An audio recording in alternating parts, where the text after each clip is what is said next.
સાહેબો લગ્ન પ્રથા સામે તો મારો વિરોધ છે જ, પણ એનાથી વિશેષ વિરોધ છે બુફે પ્રથા સામે.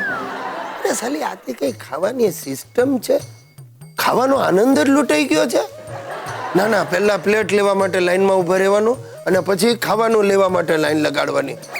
કઈ જાતનું સાલું સૂટ બૂટ ઠઠાડીને જાણે સદાવ્રતના મફત જમવાનાની લાઈનમાં ઊભા હોય ને ભિક્ષુકો, એવા બધા લાગીએ. અને પાર્ટી પ્લોટમાં એક છેડેથી લઈને બીજા છેડે સુધી ટેબલ લગાડ્યા હોય. એમાં કોઈ દી ન સાંભળ્યું એવી વાનગીઓ મૂકી હોય.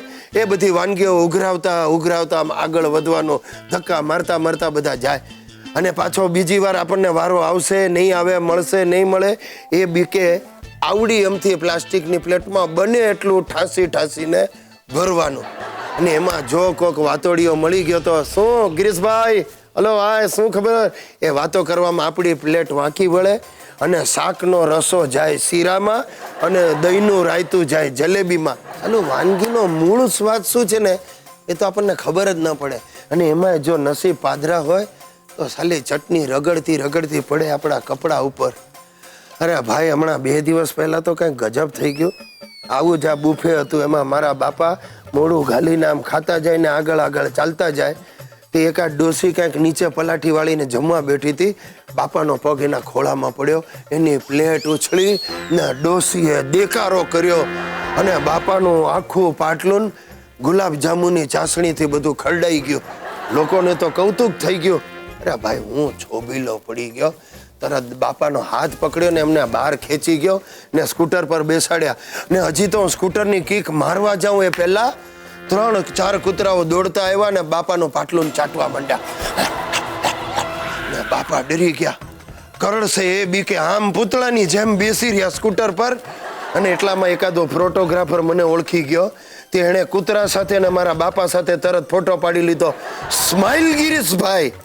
અરે શું સ્માઇલ, આ બુફેમાં મારી फेफड़ी ફે થઈ ગઈ. हेलो एवरीबॉडी, मेरा नाम है रुपेश और प्यार से लोग मुझे कहते हैं लुखेश और मैं उसका वांदा भी नहीं उठाता. आ गिरियो साहब આપણો જીગર જાન કેટલી મહેનત કરી ત્યારે માંડ લાઈન પર આવ્યો. અરે 2-4 તો ધંધા પણ શીખવાડ્યા, પણ આ ધંધો બંધો એનું કામ નહીં, નોકરી કરી ખાય. પણ સાહેબ, હવે આપણે નક્કી કર્યું છે કે આ ગિરિયાને આપણે ટોપ પર લઈ જવો. ભાઈ એ લુકેશ, તું શેનો મારી ખુરશી પર બેઠીને ગપાટા મારે? ઓલા બે ચાલ, શું તારે કોને ટોપ પર લઈ જવા? એ છે આપણો એક ભાઈબંધ.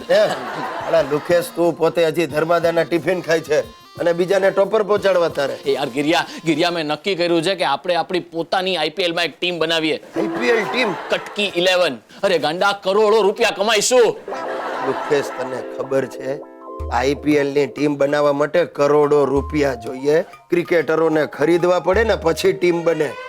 એ યાર, એટલી ખબર ન હોય યાર. બેંક માંથી લોન લેવાની છે. બેંકમાંથી? કઈ બેંકમાંથી લેવાનો? મહેરબાની કરીને મને નામ કહી દે લુકેશ, કારણ કે જો મારા સગાવાલાની ડિપોઝિટ ત્યાં પડી હોય ને તો બેંક ઉઠી જાય એ પહેલા હું રાતોરાત બધાની ઉપાડાવી લઉં. યાર ગિરિયા, તું યાર છે ને બહુ જોલી માણસ છે યાર. અને તે ભાઈ જિંદગીમાં ક્યારે લોન માટે બેંકમાં એપ્લાય કરી? મારે શું જરૂર, નાના અમાઉન્ટ માટે તારી પાસે જ પતી જાય ને. ભાઈ, આ લોન એમને એમ ના મળે. બેંક વાળા પહેલા ખાતરી કરે કે તમને પૈસાની જરૂર નથી, પછી જ લોન પાસ કરે. અરે તારી પાસે નથી પોતાનું ઘર, નથી કોઈ વાહન, નથી શરીર પર એક દાગીનો, તને લોન આપે કોણ? આપશે બેંક મેનેજર સાથે જ પાર્ટનરશિપ કરી છે. એના પૈસા, આપણી બુદ્ધિ. જય હો કટકી 11.